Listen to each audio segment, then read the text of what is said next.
DSC అర్హతల్లో సడలింపులు కల్పించాలని అభ్యర్థులు ప్రభుత్వాన్ని కోరుతున్నారు. 2017 డిఎస్సీ 2015లో మెరిట్ లిస్టులో కట్ ఆఫ్ మార్కులు ఎక్కువగా పెట్టడం వల్ల అనేక మంది వెనుకబడ్డారని అంబేద్కర్ కోనసీమ జిల్లా అమలాపురంకి చెందిన డిఎస్సీ అభ్యర్థి తాడి చంద్రశేఖర్ ఆవేదన వ్యక్తం చేశారు. ఇందుకు సంబంధించి జిల్లా కలెక్టర్కు ఫిర్యాదు చేశారు. అనంతరం ఆయన మాట్లాడుతూ ప్రభుత్వ ప్రైవేట్ కాలేజీలలో చదివిన బీపీఎడ్ అభ్యర్థులను సమానంగా పరిగణించాలన్నారు. జీవో నెంబర్ 15 ప్రకారం ఓసీ అభ్యర్థులకు 50%, ఎస్సీ ఎస్టీ బీసీలకు 40% మార్కులు ఉండాలని, అర్హత ప్రమాణాలను భవిష్యత్తు డిఎస్సీలలో కూడా కొనసాగించాలని వారు విజ్ఞప్తి చేశారు. 2023-2025 డిఎస్సీలో అమలవుతున్న సెమిస్టర్ విధానాన్ని రద్దు చేయాలని, ఈడబ్ల్యూఎస్ సర్టిఫికెట్లను పరిగణలోకి తీసుకోవాలని కూడా డిమాండ్ చేశారు. అయితే మరోవైపు దొంగ సర్టిఫికెట్లు కలిగిన వారు ప్రభుత్వ ప్రైవేట్ రంగాల్లో ఇప్పటికే ఉద్యోగాలు చేస్తున్న వారి పట్ల సర్టిఫికెట్ వెరిఫికేషన్ సమయంలో అధికారులు చూసి చూడనట్లు వ్యవహరిస్తుండడం తీవ్ర ఆవేదన కలిగిస్తుందని అభ్యర్థులు ఆరోపిస్తున్నారు. అందరికీ నమస్కారం అండి. ఈరోజు మేము DSC aspirants school assistant physical ఎడ్యుకేషన్కి సంబంధించిన అభ్యర్థులు మేము ఈరోజు కాకినాడ జిల్లా కలెక్టర్ గారి వద్దకు గ్రీవెన్స్ సెల్లో ఈరోజు మా యొక్క అభ్యర్థురాలను ఇక్కడ ఇవ్వడం జరిగింది. గ్రీవెన్స్లో ఏ విధంగా అంటే మా యొక్క అభ్యంతరాలు డిఎస్సీలో మెగా డిఎస్సీ ఫలితాలు మెరిట్ లిస్ట్ ఇవ్వడం జరిగింది.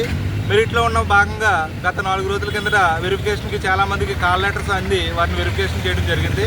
ఆ వెరిఫికేషన్లో మేము పెట్టిన అభ్యంతరాలు ఏంటంటే చాలామంది గవర్నమెంట్ ఉద్యోగస్తులు, ప్రైవేట్ ఉద్యోగస్తులు, కాంట్రాక్ట్ బేసిక్ ఉద్యోగస్తులు చేస్తూ మా యొక్క బీపీడీ కోర్స్ చేయడం జరిగింది.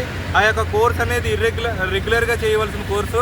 అక్కడ ఒక చోట జాబ్ చేస్తూ అక్కడ ఉద్యోగం జీతం తీసుకుంటూ ఇక్కడ కేవలం మనకి ఇక్కడ కోర్స్ ఎలా చేశారు అన్న దాని మీద, రెండు ఒకే చోట ఎలా చేశారు అన్న దాని మీద వెరిఫై చేయమని అడగడం జరిగింది. అదేవిధంగా జియో నెంబర్ 17 ఆధారంగా మేము అక్కడ ఓసీ వారికి 50%, ఎస్సీ ఎస్టీ బీసీలకు 40% ఆధారంగా వెరిఫై చేస్తాము డిగ్రీ పర్సంటేజ్ అని అన్నారు. కానీ ఇప్పుడు అలాంటిది ఏమీ లేకుండా వారి యొక్క వెరిఫికేషన్ చేయడం జరుగుతూ ఉంది. ఇది మేము ఆ ప్రమాణాలకి అనుగుణంగా చేయమని మేము అడగటం జరుగుతూ ఉన్నది. కానీ ఇక్కడ ఇప్పుడు వరకు మాత్రం అలాంటిది మాకేమీ రాలేదు. మాకు అలాంటి రూల్స్ ఏమీ రాలేదు. పైనుంచి మాకు ఎలాంటి ఆర్డర్స్ వస్తే మేము అలాగే చేస్తాం తప్పించి మాకు వచ్చిన ఆధారంగానే చేస్తాం తప్పించి చేయమని చెప్పేసి వారు చెప్పడం జరిగింది. దీనిపై మేము ఫిర్యాదు చేయడం జరిగింది. అదేవిధంగా గత ఈ 2025 అవుట్కమ్ విద్యార్థులను కూడా ఎలా అవకాశం ఇచ్చారు అన్న దాని మీద మేము అభ్యంతరం వ్యక్తం చేయడం జరిగింది. దీనిపై వెరిఫై చేస్తామని అంటున్నారే కానీ మాకు అలాంటిది పూర్తిగా నమ్మకం కలిగే విధంగా మాకు భరోసా ఇవ్వలేదని మేము చెప్తూ ఉన్నాం సార్. Okay, thank you. నా పేరు తాడి శేఖర్ అండి.